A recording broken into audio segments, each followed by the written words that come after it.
Merci de votre fidélité. 20h sur la télévision Futur Média. Bonsoir à toutes et à tous. Bienvenue à cette principale édition. Les titres, c'est tout de suite. Tension à l'hôpital Roi Baudouin de Guédiawaye. Plus rien ne va entre le SAMES et la direction. Le syndicat décrit la gestion de l'infrastructure au moment où la direction accuse le syndicat d'enfreindre les normes établies au sein de l'hôpital. L'ouverture immédiate et sans condition du campus universitaire, telle est l'exigence du syndicat autonome de l'enseignement supérieur. Le SAES a tenu un sit-in ce lundi à l'université Cheikh Anta Diop de Dakar, compte rendu au cours de cette édition.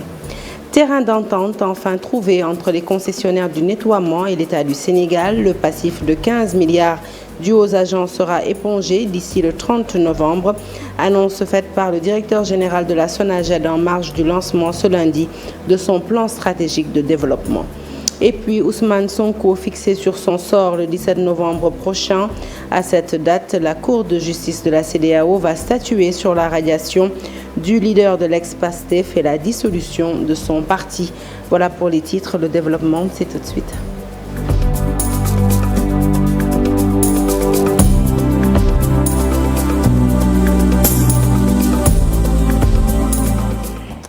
Un journal que nous ouvrons tout de suite avec cette menace de grève qui plane sur l'hôpital Roi Baudouin de Guédiawaye. La section SAMES du dit hôpital et le directeur général n'émettent plus sur la même onde. La partie syndicale dénonce la gestion du directeur général et le manque de matériel médical. Le directeur, pour sa part, parle d'un règlement de compte personnel. Pour Cheikh Mbaye Seck, eh bien, les médecins membres du SAMES ne respectent plus les normes établies au sein de l'infrastructure hospitalière. Plus de détails, c'est avec Aminata Mbarisso et Abdoulaye Patéane.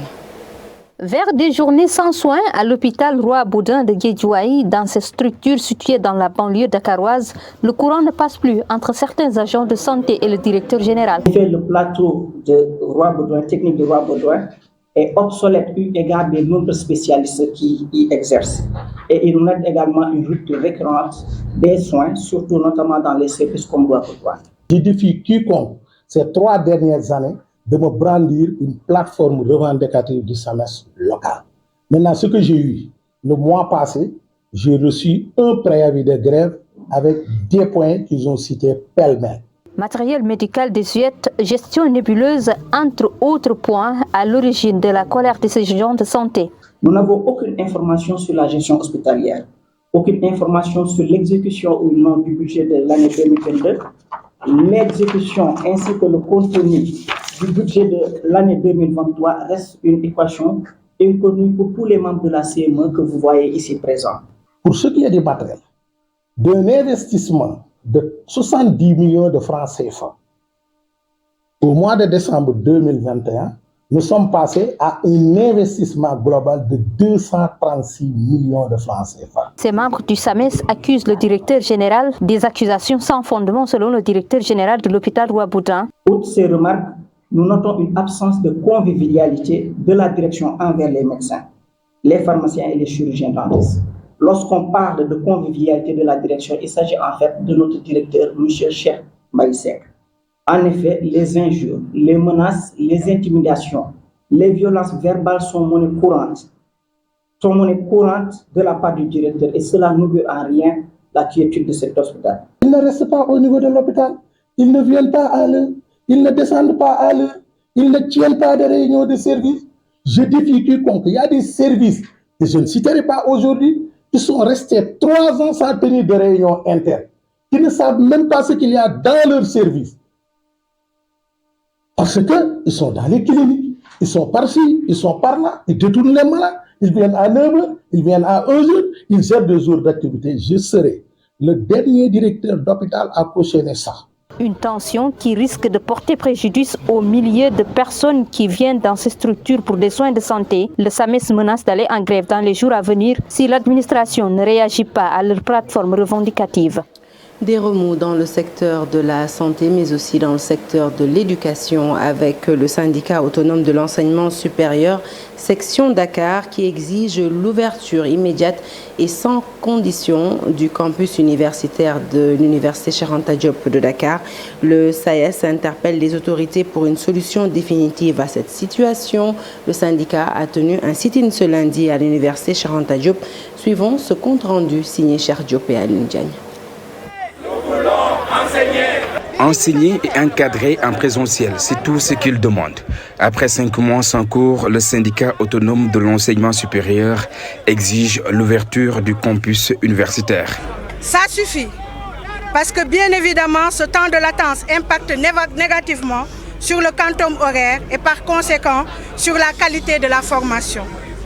Ça suffit, parce que en 5 mois, nous avons noté l'étermoiement des autorités dans un dilatoire continu et savamment orchestré. Durant toute cette période, les dites autorités n'ont posé aucun acte concret pour une reprise des enseignements en présentiel, laissant visibles les stigmates des saccages, nonobstant les multiples alertes de la coordination. La fermeture de l'université comprenait que les manifestations du mois de juin sont passées par là. Le SAES dénonce l'acte des malfaiteurs. Car il y va de la survie de l'UCAD en général et de la communauté universitaire en particulier.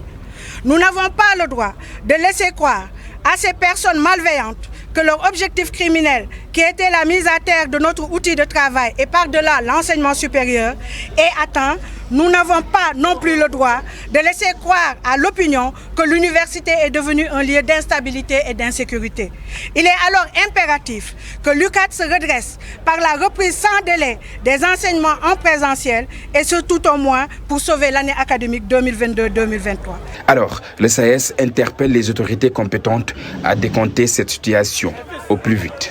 Aussi, est-il utile de faire un rappel aux membres du conseil académique, chers doyens de faculté, chers directeurs d'école, chers directeurs d'instituts, chers représentants des enseignants-chercheurs et chercheurs, chers représentants du PATS, chers représentants du syndicat des enseignants-chercheurs et chercheurs, le devenir de l'UCAD est entre vos mains. Vous, membres du premier conseil institué au sein de l'UCAD, la situation impose que vous décidiez le 8 novembre 2023 à l'unanimité à la reprise effective des enseignements en présentiel. Chers collègues et camarades membres du conseil académique, vous avez la destinée de l'UCAD entre vos mains. Vu le ras-le-bol généralisé, l'épuisement et l'exaspération de tous les enseignants, chercheurs et chercheurs, qui traduit simplement un immense désir de reprendre l'enseignement dans les amphis. La coordination du SAES Campus Dakar maintiendra sa position ferme et résolue jusqu'à entière satisfaction. Et puis dans la même veine, marche ce matin des professeurs de l'université Alioune Diop de Bambey, section SAES. Ils ont rallié le rectorat à pied entre leurs mains, le document portant tous les maux dont souffre l'université de Bambey. Ces professeurs rouges de colère ont exigé la réouverture des universités et la réfection complète du bâtiment B qui menace ruine. Le point, c'est avec Babacar Diouf et Nongo Ndiaye. Les professeurs ont terminé leur procession à la porte du recteur de l'université Alioune Diop de Bambey, avec à la clé un mémorandum. Et ceci. Nous réclamons l'ouverture des universités. Les amphis nous manquent. Pourtant, parmi eux, aucun n'a encore été payé pour le mois d'octobre.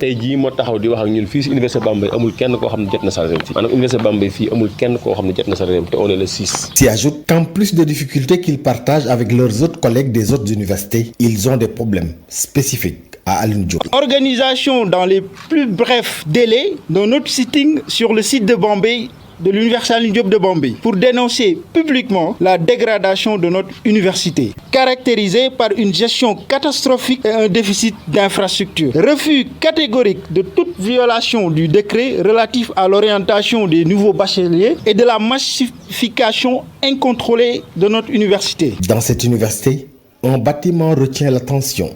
Le bâtiment B, avec à l'intérieur une valeur de plus de 400 millions, menace ruine. Abandon du bâtiment B, identifié comme à risque pour assurer la sécurité du personnel et des étudiants. Pour toutes ces raisons, les professeurs comme les étudiants exigent un traitement spécial pour l'université de Bambey. Un plan d'urgence pour l'université Alioune Diop de Bambey qui traverse une crise.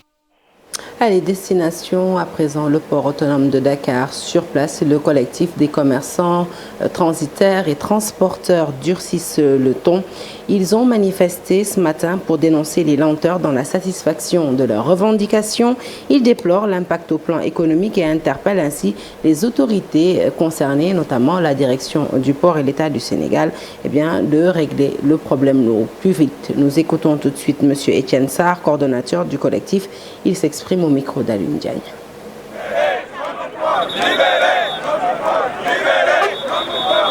Ça fait bientôt 2 mois qu'on a rencontré les plus hautes autorités de ce pays qui nous ont promis des choses qui n'ont pas été respectées jusqu'à la date d'aujourd'hui. Afférentes à quoi? Ces choses sont quoi? Ce sont les détentions et les immobilisations qui devaient être réglées par des arrêtés qui dorment jusqu'à la date d'aujourd'hui et la promesse c'était sous week-end. Ça n'a pas été fait. On a un problème de magasinage et de surestarie qui viennent des lignes maritimes, qui ont impacté tout le transport qui est dans ce port autonome de Dakar. Et l'autorité portuaire lui-même avait dit et cité qu'il y a 3 entités qui ont plombé le port de Dakar, à savoir les 2 lignes maritimes et l'équipement de manutention, en l'occurrence DP World, pour ne pas le citer. Depuis lors, on n'a pas eu de solution. On a beau attendre la réaction de l'autorité, à savoir le Premier ministre, qui nous avait reçus à 3 fois pour régler ce problème, on n'a pas eu gain de cause. Accord enfin trouvé entre les concessionnaires du nettoiement et l'État du Sénégal. Les discussions avec l'État et notamment le ministre des Finances ont abouti en faveur de ces concessionnaires qui sont par ailleurs des partenaires commerciaux de la SONAGED. L'État compte s'acquitter de sa dette de 15 milliards d'ici le 30 novembre prochain. Les concessionnaires ont donc décidé de surseoir à leur mot d'ordre de grève. Fatou Bintou Conté pour le compte-rendu. L'État du Sénégal leur doit plus de 15 milliards de francs CFA. Eux, ce sont les concessionnaires du nettoiement. Aujourd'hui, on peut les évaluer à plus de 15 milliards de nos francs.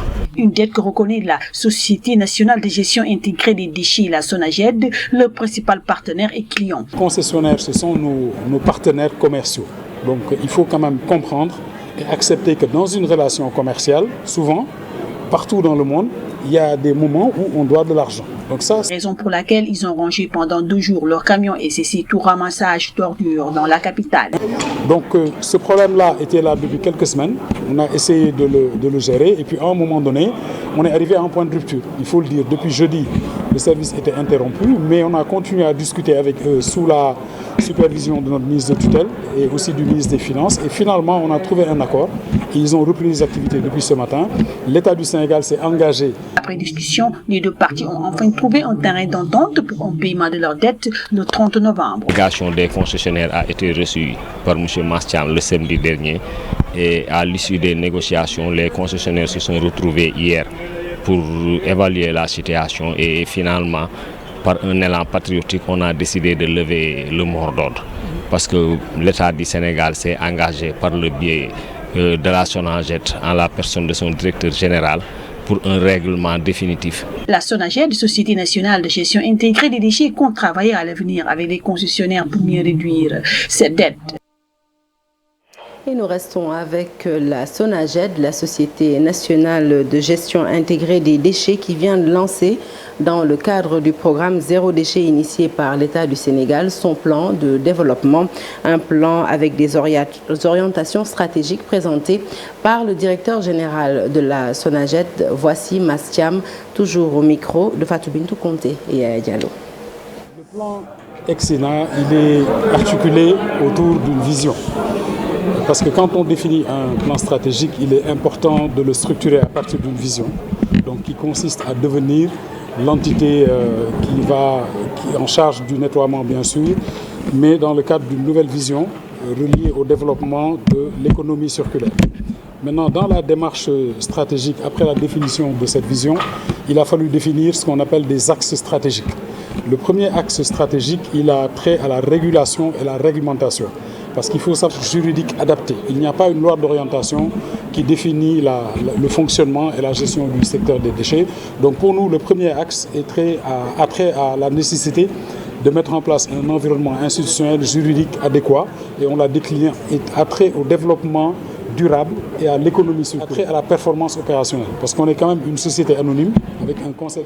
Coup de projecteur à présent sur ce drame à l'état brut au large des côtes mauritaniennes, l'immigration irrégulière et son décompte macabre. Le temps d'un week-end, l'Atlantique a charrié des morts et des écorchés vifs. Un phénomène qui interpelle notre conscience collective. Attention, les images peuvent être insoutenables même si nous appliquons les précautions d'usage du floutage. L'éditorial est signé Abdoulaye Cissé.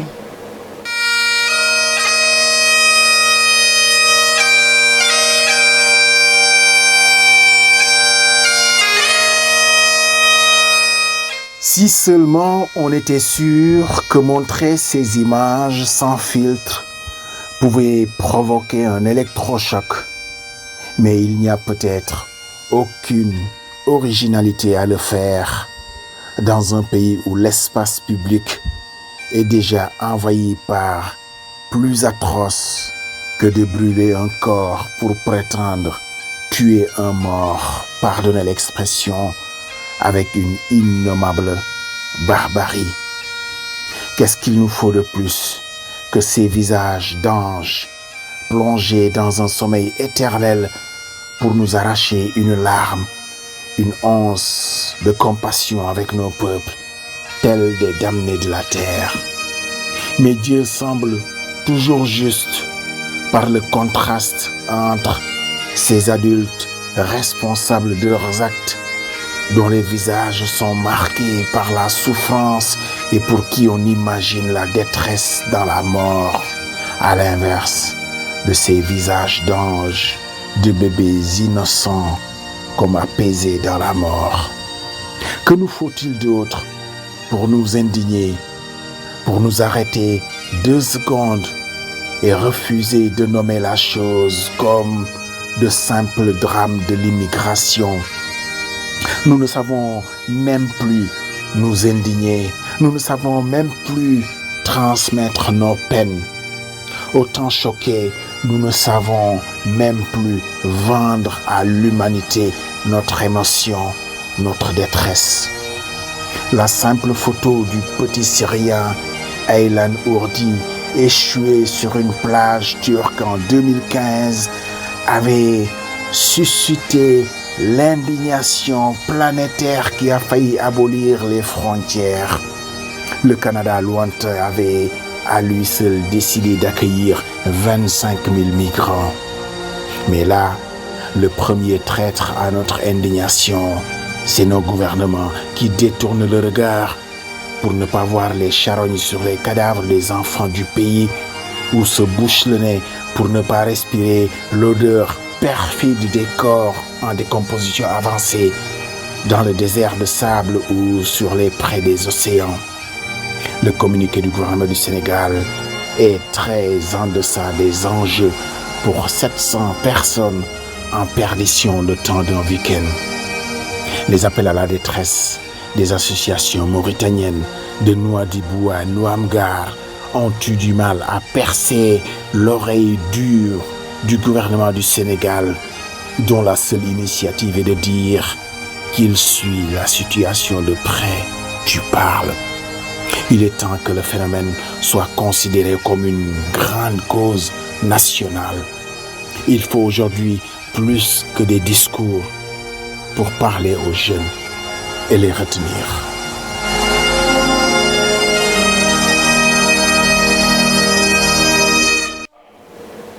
Un édito signé Abdoulaye Cissé. L'actualité toujours, mais cette fois-ci dans le registre judiciaire avec la Cour de justice de la CEDEAO qui a mis en délibéré l'affaire opposant Ousmane Sonko à l'État du Sénégal le 17 novembre prochain. La Cour donne rendez-vous pour statuer sur la radiation du leader de l'ex-Pastef des listes électorales, mais aussi sur la dissolution de son parti. Le récit est signé Mamadou Fall. Pas encore de décision rendue par la Cour de la CEDEAO sur l'affaire opposant Ousmane Sonko à l'État du Sénégal. Les conseils du leader de PASTEF exigent la réintégration des listes de leurs clients et l'annulation du décret dissolvant le PASTEF. ce qui ne peut être décidé puisqu'Ousmane Sonko a été condamné par les juridictions nationales. Je précise que M. Ousmane Sonko a été détenu dans le cadre d'une procédure régulière au Sénégal avec l'accompagnement de ses avocats du début jusqu'à la fin. Ils ont demandé qu'on libère Ousmane Sonko devant la Cour de justice. Ils n'ont jamais demandé une requête, ils n'ont jamais fait une requête devant le juge d'instruction qui a placé sous mandat de dépôt M. Ousmane Sonko pour lui demander de le libérer. M. Ousmane Sonko est détenu pour des faits extrêmement graves, c'est des faits criminels. Suite à une procédure, il a été gardé à vue. Il a été transmis, M. le Président, il a été déféré et on l'a présenté en juge d'instruction. Ses avocats ont présenté des arguments. Le juge d'instruction a placé sous mandat de dépôt M. Ousmane Sonko. Il n'y a pas de détenus politiques au Sénégal. Le Sénégal n'a jamais été condamné par une quelconque cour. Le Sénégal n'a jamais eu des remontrances par rapport à une détention politique. Mais les conseils du requérant estiment qu'aucune règle n'a été respectée par l'État du Sénégal. Pour eux, Ousmane Sonko doit être rétabli dans ses droits. Vous demandez à l'État du Sénégal de s'abstenir, procéder à la radiation d'Ousmane Sonko. Maintenant, la violation, elle est devenue concrète, telle que vous l'avez dit, l'affaire Khadijatou Mano Karawi contre l'État du Niger. La violation a été réalisée, il a été radié. Par voie de conséquence, c'est la demande elle-même qui mute. Vous devez ordonner le rétablissement d'Ousmane Sonko dans les listes électorales conformément à la décision du juge et conformément à la décision de la Sénat.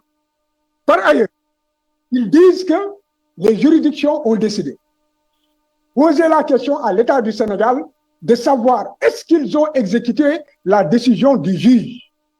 Non. Ils ont dit que l'administration, la Sénat, elle aussi est intervenue pour dire rétablissez-le.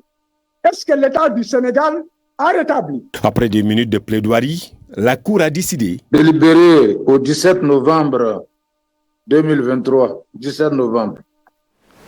Nomination des nouveaux membres de la Sénat. Leg Africa demande solennellement au président de la République le retrait ou l'abrogation du décret de nomination des membres de la Sénat et pour cause, ce décret est selon l'institution manifestement illégal parce que violant les dispositions sur les nominations des membres qui doivent être équidistants de l'action politique selon l'organisation. À défaut, l'institution menace de saisir la chambre administrative de la Cour suprême pour dénoncer ce qu'elle considère comme étant un abus de pouvoir manifeste qui fragilise à la fois notre système démocratique et entame la fiabilité du processus électoral. Plus de détails, c'est avec Eliman Khan, directeur exécutif de l'Aide Africa, au micro de Chérif Dia. C'est l'acte manifestement illégal pris par le président de la République à travers le décret de nomination des nouveaux membres de la Sénat. Nous pensons que cet acte est contraire aux dispositions légales de la Sénat elle-même, qui, entre autres, donc ne permettent pas que soient élus des membres qui ne soient pas équidistants de l'action politique. Alors que parmi les membres, il y en a qui ont soutenu ouvertement leur soutien au président de la République.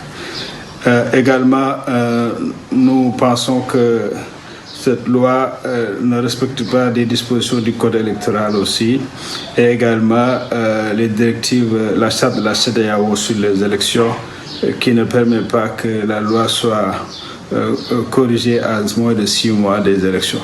Donc toutes ces considérations font que cet acte doit être dénoncé, et donc nous demandons d'abord au président de la République de retirer cet acte administratif ou de l'abroger parce que c'est des conditionnalités administratives encore possibles et qui ne sont pas très contraignantes. Donc c'est d'abord de sa volonté que cela dépend. Si ceci n'est pas fait sur la base des sollicitations qui lui seront envoyées dans les délais prévus par la loi, il nous sera maintenant possible de saisir la chambre administrative de la Cour suprême pour abus de pouvoir donc de la part du président de la République parce que... À la une de l'actualité politique, les responsables de Benno Bokk Yakaar qui taisent leur querelle pour une collecte de parrainage réussie. Le ministre Abdoulatif Coulibaly demande aux responsables locaux de mettre fin à certaines rivalités inutiles. Une réunion s'est tenue à Foundiougne. Elle a abouti sur une résolution et tous se sont engagés à respecter les principes de cette nouvelle feuille de route. Aminata Goudiaby et Abdou Karim Bey nous font le point. Le secrétaire général du gouvernement et maire de la commune de Sokone a présidé cette rencontre politique. Les ministres, députés et autres responsables du département de Foundiougne ont pris la parole et ont tous appelé à l'union pour une victoire d'Amadouba en 2024. Les responsables du département exhortent tous les militants et sympathisants de la coalition à rester solidaires dans la dynamique de l'unité et de la cohésion au sein de la majorité présidentielle. Seul gage de la victoire éclatante de la coalition Benno Bokk Yakaar en 2024. Avec le candidat Amadouba, il s'agit de préserver le legs historique du président Macky Sall dans la paix, la sécurité, la stabilité et l'émergence du Sénégal. Dans cette salle, les militants de Benno Bokk Yakaar de toutes les communes sont présents. Tous ont vanté les gros investissements du régime de Macky Sall dans ce département. Le pont Nelson Mandela, le port de Nahonga, l'adduction d'eau, entre autres. La construction du plus long pont de la sous-région, 1290 mètres linéaires reliant Dahonga et Foundiougne. La construction d'un terminal pétrolier par l'approvisionnement des pays frères en hydrocarbures. L'implantation de 27 forages multiples. Autant de projets constituent des dynamismes et mécanismes pour améliorer considérablement le vécu quotidien des populations de notre cher département. Les responsables de la coalition Benno Bokk Yakaar du département de Foundiougne ont magnifié la décision du président de la République désignant M. Amadouba comme le candidat de la majorité présidentielle. C'est la période de la collecte de parrainage. Ces responsables politiques ont pris l'engagement de s'investir pour une réussite des opérations. Le mot d'ordre, c'est aller ensemble, battre, parrainer ensemble, déposer ensemble, battre campagne ensemble et gagner ensemble dès le premier tour. Certains responsables ont tout de même déploré l'absence de promotion des cadres du département de Foundiougne.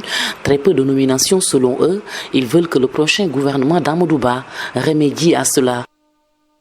Quittons les îles de Saloum pour le nord du pays, dans le département de Podor, commune de Mbolo-Birane. Plus de 160 moutons sont morts à la suite d'un feu de brousse. Les populations de cette localité réclament des enquêtes sérieuses pour mettre la main sur les personnes qui sont à l'origine de cet incident. Elles réclament aussi des pare-feux pour éviter d'autres sinistres de cette nature. Le point, c'est avec Ousseynou Diopé à Vipsec. Dans le département de Podor, plus précisément dans la commune de Mbolo-Birane, un violent feu de brousse a tué plus de 160 moutons. Ici, les carcasses de moutons ont été complètement calcinées, mais le propriétaire s'en remet à Dieu. Nous avons perdu beaucoup de moutons. Le feu de brousse était très violent, mais nous croyons à Dieu et nous sommes conscients que c'est une volonté divine. Le feu s'est propagé sur une distance de 7 km. Pour le moment, les véritables causes du drame restent inconnues et les éleveurs réclament une enquête sérieuse. 60 moutons qu'on a vus, il reste des moutons qu'on n'a pas vus. Ils sont perdus dans l'incendie. On interpelle les gens qui font des dégâts comme ça dans la forêt, parce que nous vivons dans la forêt. Nous sommes des bergers. Nous demandons aussi l'État, vraiment, de veiller sur les gens qui font des dégâts comme ça, de faire des enquêtes. Dans ces villages, les victimes veulent aussi des pare-feux pour sauver le bétail après une année très pluvieuse. Nous voulons toujours l'État qui nous aide à vraiment de revoir les gens et de nous aider encore à faire des pare-feux. Parce que ça vraiment, ce sont des choses qu'on doit faire dans la forêt. L'inquiétude est générale chez les éleveurs de la commune de Mbolo-Birane. Ces derniers ont constaté avec impuissance la mort de leur bétail, qui était leur principale source de revenus. L'actualité sportive à présent, de la Maison des Civilisations en passant par les Almadies pour finir au boulevard de la Libération. Voici le parcours du marathon FH de Dakar 2023, visité ce lundi. Les organisateurs y attendent pas moins de 15 000 participants. Auto, moto, bourse pour étudiants, entre autres, sont les récompenses promises aux vainqueurs. Le compte rendu est signé Chersali Boudjara. Le tracé du parcours de la 4e édition du marathon de Dakar, les 18 et 19 novembre prochains, est dévoilé. 2 nouveautés sont notées sur les 3 courses au programme. Ce qu'on a décidé cette année, c'est qu'on fait faire cette boucle-là au départ. Et au moins quand les gens vont arriver, tout le monde va arriver par la même ligne d'arrivée, le boulevard de la Libération. Il y aura une arche orange qui va signaler le dernier kilomètre. Pour le 10 km, je vous l'ai dit tout à l'heure, le départ sur l'Arsenal était trop étroit, ça nous avait posé des problèmes de sécurité. Donc on a tout déplacé ici et les 3 départs auront lieu là.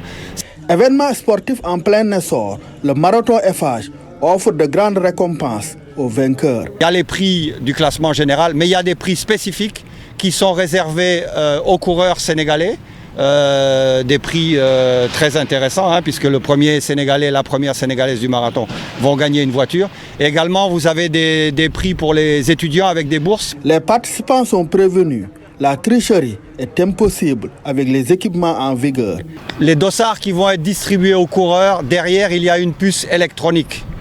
Il ne faut surtout pas y toucher et il faut mettre son dossard devant, parce que la couleur du dossard permet au signaleur d'identifier à quelle course le coureur participe, que ce soit semi-marathon, marathon ou 10 km.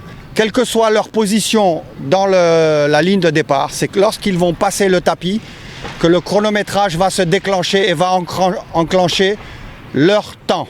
Et c'est ce temps-là qui va être pris à l'arrivée quand ils vont passer le tapis d'arrivée.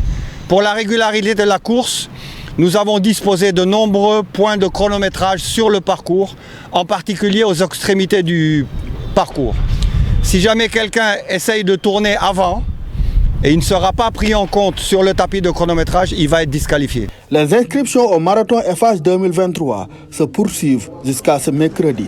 Le retrait des dossards débute le lendemain. Les courses sont prévues les 18 et 19 novembre prochains avec plus d'une centaine de troupes culturelles tout au long du parcours pour donner un aspect festif. Et après le marathon, et bien naturellement la lutte au lendemain du combat épique entre Ama Baldé et Modou Lo, et bien les langues se délient. De l'avis des férus de lutte, le lutteur de Pikine a méprisé les atouts de son adversaire, une démarche qu'il a payée au prix fort pour son comeback dans l'arène. Pafara Nying et Diafaraba pour les détails. Je suis fier de vous, moi aussi. Content d'en.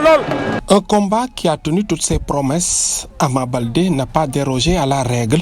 Le lutteur de Pékin a été trahi par ses atouts. Mais en face, le roi des arènes avait une stratégie bien définie dans ce combat. Modou Lo a attendu son adversaire. Ils se sont battus. Mais Ama voulait faire une prise. Mais il n'était pas dans les bonnes dispositions. Modou Lo a saisi l'occasion pour le terrasser. Chacun des lutteurs avait une stratégie bien définie, mais Ama Baldé a tombé dans le piège de Modou Lo. Ama a perdu ses repères dans l'enceinte. Il a perdu la confiance qu'il avait lors des face-à-face. C'est à cause des petits détails, parce qu'il avait un ballon et il n'a pas pu réussir ce qu'il voulait faire. Un combat très technique et explosif en même temps, mais la rapidité de Modou Lo a fait la différence. Ama a fait ce qu'il fallait en attaquant son adversaire, mais dans ce combat, la rapidité de Modou Lo a fait la différence. Il était beaucoup plus souple pour se lever rapidement avant son adversaire.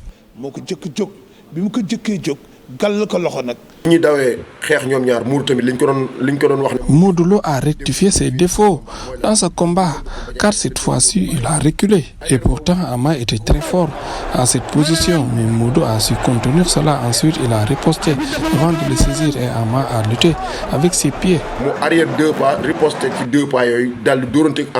Cette victoire de Modou Lo sur Ama Baldé remet en question l'importance du mystique dans la lutte, car le roc des Parcelles n'a porté aucun gris-gris, contrairement à son adversaire. Le mystique fait partie de la lutte et tous les lutteurs font recours au marabout. Mais la manière de l'utiliser diffère, mais chacun sollicite des prières. Malgré une adversité très intense, les deux lutteurs ont montré un autre visage après le verdict. Un fair play salué par tous les amateurs de lutte. Un combat qui a tenu toutes ses promesses. Jeux de dames à présent, les damistes dissidents ont déposé une pétition au ministère des Sports pour réclamer la dissolution de la Fédération sénégalaise de jeux de dames. En leur nom, Badara Diop, président de la Ligue de Chess, propose la mise en place d'un comité national provisoire. Je vous propose de l'écouter. Il s'exprime au micro de Chersali Boudjara et Amadouba. On a parcouru l'ensemble des clubs qui génèrent les ligues pour que ces clubs-là puissent adhérer à la cause. Ce qu'on attend du ministère, c'est très simple. Quand une structure est mise en place régulièrement et qu'elle ne fonctionne pas, et que l'ensemble des acteurs qui sont intéressés par la discipline désavouent la façon dont la politique qui est mise en place, nous demandons simplement au ministère de mettre en place un comité provisoire pour la gestion du jeu de dames, en attendant qu'on trouve la solution idoine ou la mise en place d'un bureau qui sera un bureau définitif et un bureau également consensuel. Fin de ce journal, merci de l'avoir suivi. L'actualité se poursuit sur toutes nos plateformes digitales. Restez avec nous tout de suite, la deuxième partie du Soir d'Info. Nous recevons M. Nongo Sarr, secrétaire général du CUSEMS. Excellente suite de programme en notre compagnie.